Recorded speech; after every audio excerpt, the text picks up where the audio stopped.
congratulations on the hard-fought win. I want to start at the beginning of the series, though. You guys had to prepare kind of in darkness. You had to buy into the semifinals. Last time we spoke, you said you guys are having a very hard time playing on 4.4. How did you prepare coming into this playoff series? Pretty much we had like a very, very big talk with Reggie, which helped us out like a lot.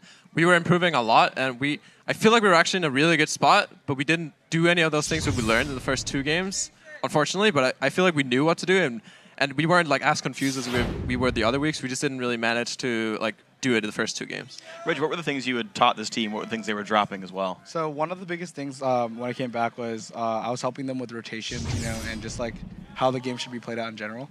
And like the first 2 games that came in, they just like didn't do anything we went over. Like we literally reviewed what we were gonna do for like 4 hours yesterday. And the guys are super tired. Like I went over the concept like 5 times in a row. And then after the first game, I like went up stage. I'm like, all right, guys, you guys didn't follow the plans. Just do it this time, right? The second game, they go in. It was a little shaky. They didn't follow the plan again. I'm like, oh my god. But overall, when you practice something, it's not guaranteed. But the higher it increases your chances of doing it better. So we just need to practice it more and just come up with more solid plans. Now, Reggie, I can help but notice your voice seems a little hoarse. Are you cheering your team on throughout the game? I think it's the PAX Plague, maybe, with the cheering. The first game, I was shouting. The second game, like, it was so intense. I actually thought that CLG was going to take the game, and then Xpecial came up with the flash hook. Mm-hmm. If Link flashed it, it would have been a much harder game. But he got caught by the hook, and we snowballed into Baron. Darius also made a huge play bottom, solo killing Jax.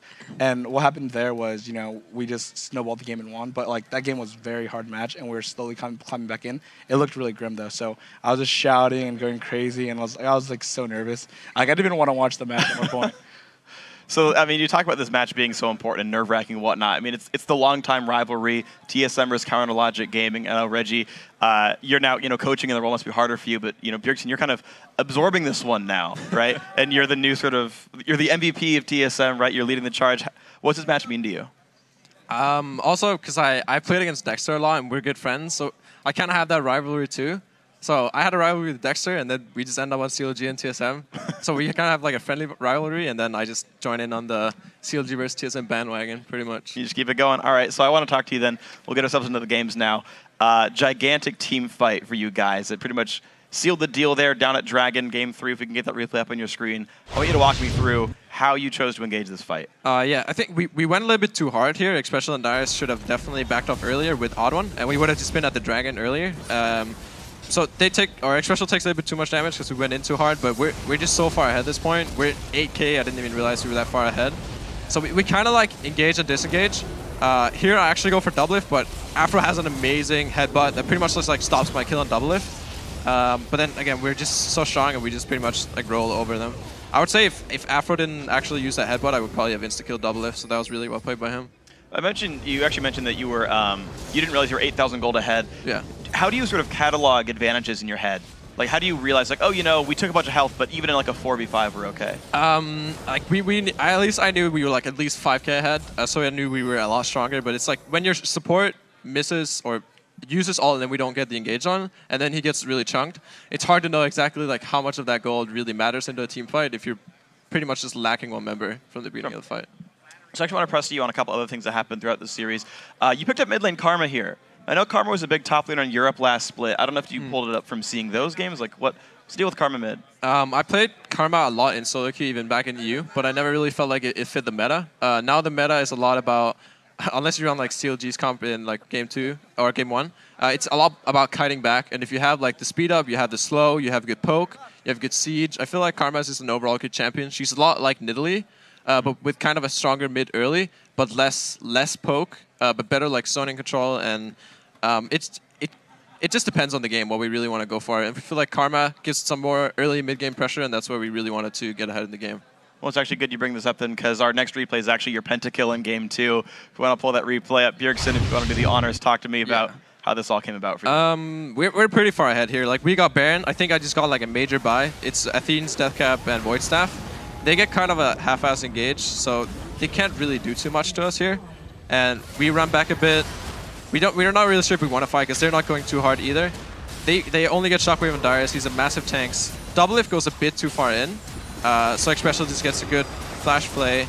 I don't know. We just pretty much rolled over them. I think I managed to shield Darius. No, I shield Wild Turtle instead. That's a misclick.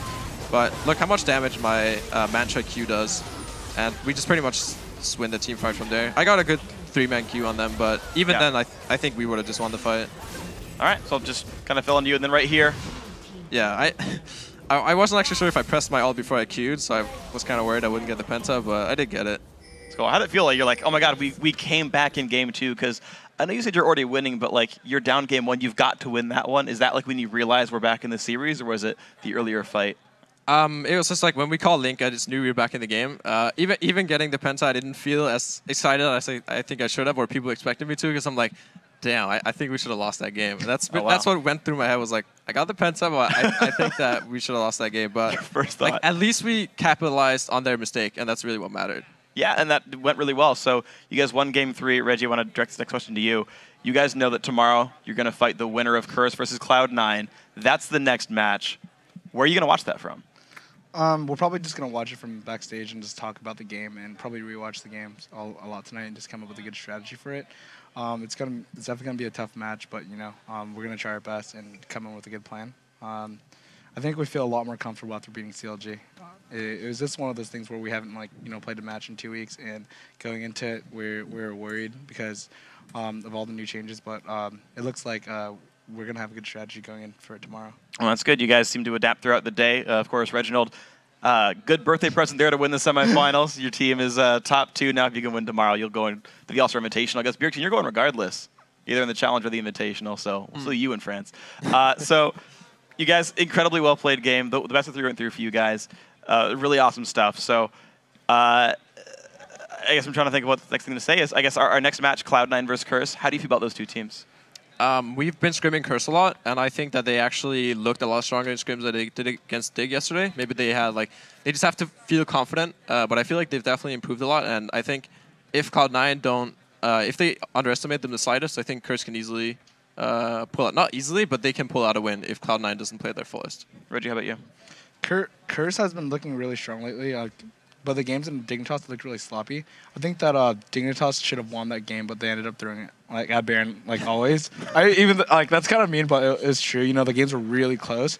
C9's the type of team where, you know, if you lose advantage, they're going to snowball on you completely.